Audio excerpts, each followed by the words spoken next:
Khaidem Ongbi Chaoba Mishi Ashida Leikhidrabigi case police ki Maikeidagi Loutunaba Yaodana ACHUMBA LANGLA LANGJIL PUTHOKPADA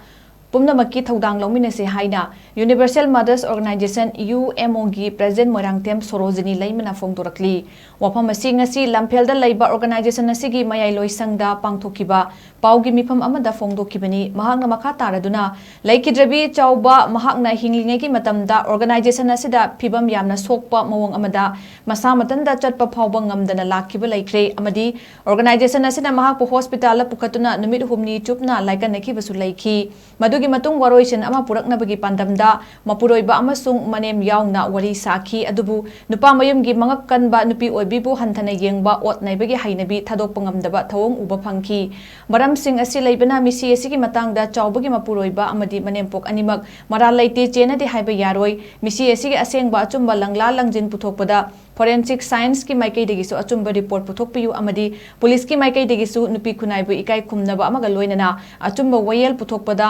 mapung oiba thodang yabiyu haiki loinana organization asigi Thoubal district ki oina leiriba loisang asi organization ki niyom gi wangmada thabak torakpana maram oiduna hairiba loisang asi matam chuppagi oina thingjille haiba wafam su thamki aduna maram wakanda koi amagi michangate nupini mama nembone nang mama mai wakhan che luona haiba phawa yadaba tawningo tawro ai thengai na ni haibagi magone igo ma ngakchaw ma thepani aduna thamningi di 100 chawa mi hachide manembo yaudi haiba yaroi adigi magi ni pasi yaudi haiba yaroi magi garina achibisi mafam amda haraga poraga thamamba ama da paksida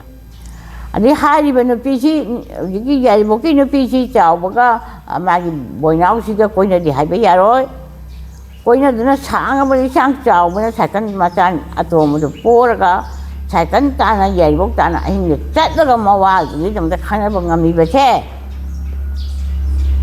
masi pajami yamna khanbiyo lori singya ka haiba chi nupiyo bi singi loina khamhom thoi manipur da laiba ke thabak tawriba lei ima ibien mayamna kari gi damang tona chawai mi sikana ama tangam taba haiba che ko masi ju hangning wa hangamani aduna hauji nipa singna nupibu namthabagi masakta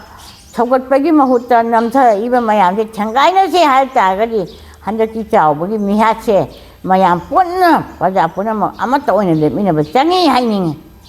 karino chawbagi nipa gi boina wagi le kai Khaidem la kai ja iyak nang na riba jaga lam lagi lam paktu ka lei belek ai juga kanada thoke adu chawa siba na mise mai loina muthali aduga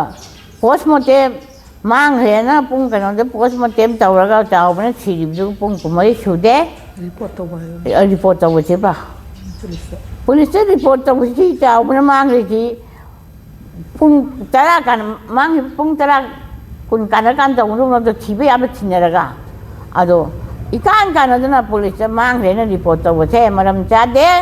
ana police pu akoi thaksu thaga chai police department bu ACHUMBA LANGLA LANGJIL PUTHOKPADA haiba so koi thajai adu michang mikhai na da ba khoi pari ba ayo ji nupi ni aduna maram mo kanda akoina nupi obini na nupi obi awaba khangna police department na ACHUMBA LANGLA LANGJIL PUTHOKPIRA u aduga ngasagi forensic report khujumuju tawiganu ACHUMBA LANGLA LANGJIL PUTHOKPIRA u forensic adegi police department na handaki matang sida achumba tawbirak kani haiba che UMona dokte mate police department bo thaja dei an thaja ba manghan bigano kai kuma chile je langla langjin je achumba phangak ta batara agadi pajamiam langai phajang UMO la ribam